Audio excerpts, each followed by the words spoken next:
Hello everyone, this is doctor Jahnavi Penamalli, obstetrician and gynaecologist. ఇవాళ మనం చాలామంది ప్రెగ్నెన్సీలో నిప్పుల్ డిశ్చార్జ్ అవుతుంది అని చెప్పి వస్తూ ఉంటారు, భయపడుతూ ఉంటారు. అది నార్మలా కాదా అనేది మనం డిస్కస్ చేద్దాం.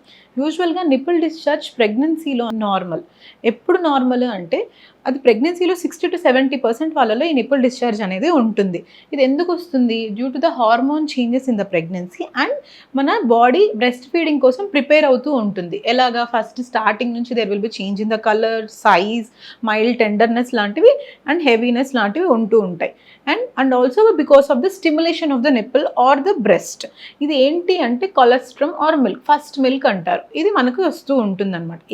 ఏ జెస్టేషన్లో స్టార్ట్ అవుతుంది అంటే స్టార్టింగ్ ఆఫ్ ద ప్రెగ్నెన్సీ నుంచి ఈ బ్రెస్ట్ ఫీడింగ్ ప్రిపరేషన్ అనేది జరుగుతూ ఉంటుంది బాడీలో. As early as possible 12 weeks అప్పుడు ఈ కొలెస్ట్రాల్ మిల్క్ అనేది ప్రొడ్యూస్ అవుతూ ఉంటుంది. అది కొంతమంది ముందుగానే గమనిస్తూ ఉంటారు. కానీ కొంతమంది ఏంటి అంటే సెకండ్ ట్రైమిస్టర్ 4th మంత్ తర్వాత ఈ నిపుల్ సెక్రిషన్స్ అనేవి ఎక్కువ అవుతాయి. అప్పుడు గమనించడం మొదలు పెడతారు. ఎప్పుడు గమనిస్తారు, ఎప్పుడు ప్రొడ్యూస్ అవుతాయి అనేది ఒక్కొక్కరి వల్ల ఒక్కొక్కలాగా ఉంటుంది టైమింగ్ అనేది. కొంతమందికి ఆల్రెడీ డెలివరీ అయ్యి already history of breast feeding ఉన్న వాళ్ళలో కొంచెం అర్లీగా ఇవి డిటెక్ట్ చేస్తూ ఉంటారు. ఇది ఎప్పుడు నార్మల్ అంటే ఇది colour of the liquid is transparent or clear, white or yellow, స్టిక్కీగా ఉండి ఎలాంటి ఫౌల్ స్మెల్లింగ్ లేకుండా ఉండడం అండ్ బోత్ బ్రెస్ట్ నుంచి రావడం అండ్ ఎక్కువగా స్టిమ్యులేట్ చేసినప్పుడు నిపుల్ని ఆర్ బ్రెస్ట్ని వచ్చినప్పుడు మాత్రమే దిస్ ఈజ్ నార్మల్. సో మనం దీన్ని ఎలా మేనేజ్ చేయొచ్చు అంటే ప్రెగ్నెన్సీ మొత్తంలో మనకి బ్రెస్ట్ సైజ్ అనేది పెరుగుతూ ఉంటుంది. కాబట్టి well fitted comfortable cotton bras లాంటివి వేసుకోవాలి, which helps in accommodating the growing breast.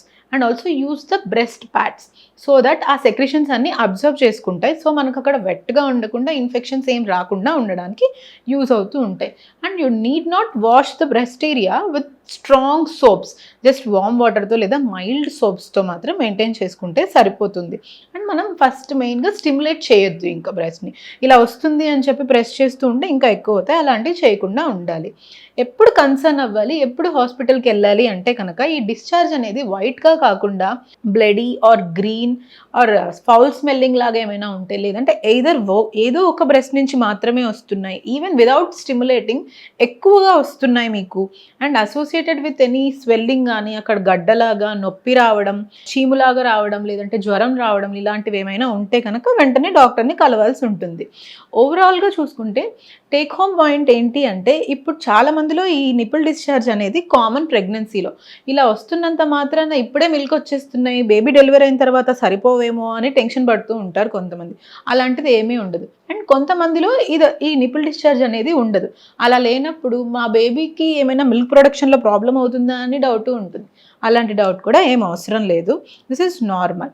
And ఎప్పుడైనా కూడా త్రూ అవుట్ ద ప్రెగ్నెన్సీలో one women have to examine their own breasts and the nipple. ఎందుకంటే కొంతమందిలో ఇన్వర్టెడ్ నిపుల్స్, ఫ్లాట్ నిపుల్స్ లాగా ఉంటాయి. అలా ఉన్నప్పుడు డాక్టర్ దగ్గరికి వెళ్తే కనుక మీకు దానికి సంబంధించిన హెల్ప్ చేస్తారు. తర్వాత బ్రెస్ట్ ఫీడింగ్కి యూజ్ అవుతుంది. Thank you.